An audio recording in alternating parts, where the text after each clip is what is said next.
Imaginen un Perú donde la mitad de la población simplemente no existía en la política. Durante mucho tiempo el voto fue solo cosa de hombres, pero eso cambió el 7 de septiembre de 1955, cuando Manuel Odría promulgó la ley que otorgaba a las mujeres el derecho a elegir y ser elegidas en elecciones generales. Pero esperen, no todas las mujeres compartieron el mismo derecho, pues esta era solo para las mujeres que sabían leer y escribir. Acompáñanos a descubrir cómo esta ley fue también el reflejo de un Perú desigual. Piensa cómo te sentirías si te dijeran que solo por ser mujer tu opinión no será escuchada. Pues bien, durante el siglo XX esto era una realidad para el Perú. La lucha de las mujeres por el derecho al sufragio fue un proceso que se desarrolló en paralelo a la crisis del orden oligárquico. Aunque la ley de 1955 concedió el voto a la mujer, lo hizo con la condición de que éstas debían saber leer y escribir. Esta restricción generó una ciudadanía parcial, únicamente reservada para las mujeres alfabetizadas, dejando fuera a las mujeres analfabetas.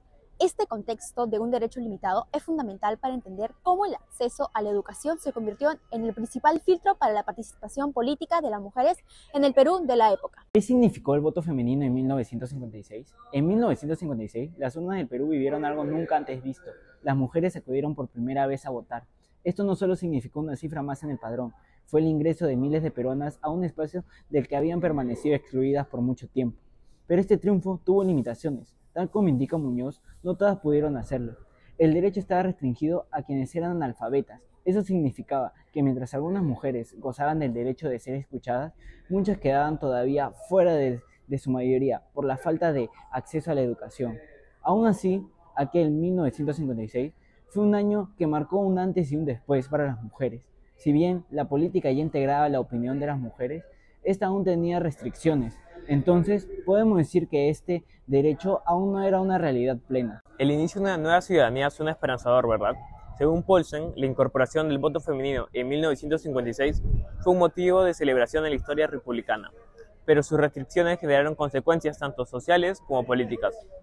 Al exigir que las mujeres supieran leer y escribir, el Estado excluyó a la mayoría de mujeres que vivían en zonas rurales y que eran indígenas, dejando en evidencia la falta de acceso a la educación. Esto significó que el sufragio femenino, en lugar de ser una herramienta de inclusión, reforzó las brechas sociales, puesto que este derecho era solo para un grupo reducido. Además, se consolidó la idea de que la participación política estaba reservada a quienes cumplían con un cierto estándar de educación. De este modo, la conquista del voto femenino fue un triunfo en el reconocimiento de derechos, pero también un recordatorio de que la igualdad en nuestro país seguía siendo un proyecto inconcluso. Entonces, ¿la ley fue un triunfo histórico? Sí, pero también un recordatorio de que la igualdad aún estaba lejos de cumplirse. Según la Universidad del Pacífico, este hecho fue uno de los más beneficiosos para la ciudadanía en el siglo XX, pues no solo permitió la participación política de miles de mujeres, sino que también abrió paso a la elección de las primeras congresistas. Las consecuencias fueron determinantes en la política, ya que esta dejó de ser un terreno exclusivo de los hombres y comenzó a reconocer la voz femenina, aunque de manera limitada. El voto femenino en 1956, entonces, fue un triunfo histórico que transformó en su totalidad a la democracia peruana. Pero también un recordatorio de que la igualdad todavía no alcanzaba a todas. Las mujeres ganaron un derecho, sí, es verdad, pero no todas pudieron gozar de él. El principal problema, por lo tanto, fue la exclusión de las mujeres de sectores rurales y populares, donde la tasa de analfabetismo era sumamente alta. Solo con la Constitución de 1979 se logró eliminar el requisito de analfabetismo para el voto.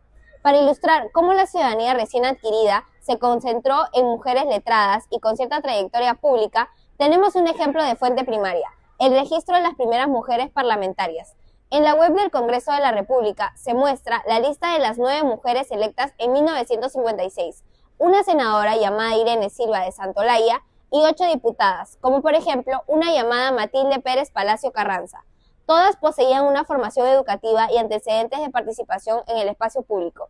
Este registro evidencia que el sufragio inicialmente benefició sobre todo a una élite culta e instruida, lo que deja en claro que la conquista del voto femenino en 1956 fue un avance histórico, pero con límites sociales y educativos muy marcados. Entonces, ¿ustedes qué opinan?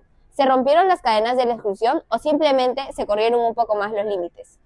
En síntesis, podemos afirmar que el acceso a la educación fue el aspecto que principalmente determinó quiénes podían o no ejercer el derecho al voto femenino en 1956.